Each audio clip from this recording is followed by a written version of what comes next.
এটা এখন হচ্ছে 16 বিটের মানে যে কোনো সংখ্যায় গুণ করা যাবে, মানে যখন ক্যারেজটা আসবে সেটা হচ্ছে ডিএক্স এর মধ্যে আসবে, আর জাস্ট ভাগফলটা এক্স এর মধ্যে আসবে।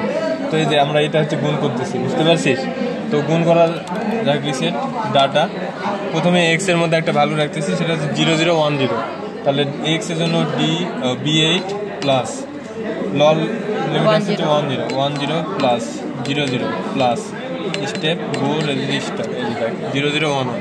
আবার হচ্ছে ডাটা, এখন হচ্ছে কার মধ্যে রাখবো? বিএক্স এর মধ্যে, তার মানে কি বিবি প্লাস কি রাখবো? 0011 00 প্লাস 11 প্লাস হয়েছে। আবার হচ্ছে আবার ডাটাতে টিপবো, কারণ ডাটাতে টিপে যে গুণের কোড হচ্ছে F7 E3। হ্যাঁ এটা, তাহলে ডাটাতে টিপছি, টিপার পর হচ্ছে F7 plus E3 plus step register. এই যে দেখ ভাগফল 100 আর হচ্ছে ক্যারেজ, সরি গুণফল 1000 আর ক্যারেজ হচ্ছে 1। এই যে সেটা হচ্ছে এক্সাক্টলি করছে। ক্যারি কোথায় গেছে? ডিএক্স এ। হ্যাঁ ক্যারি যাবে ডিএক্স এ। আচ্ছা খাতা তোর এটা করে দিলে স্টোর করে নেওয়া লাগবে ডাটা।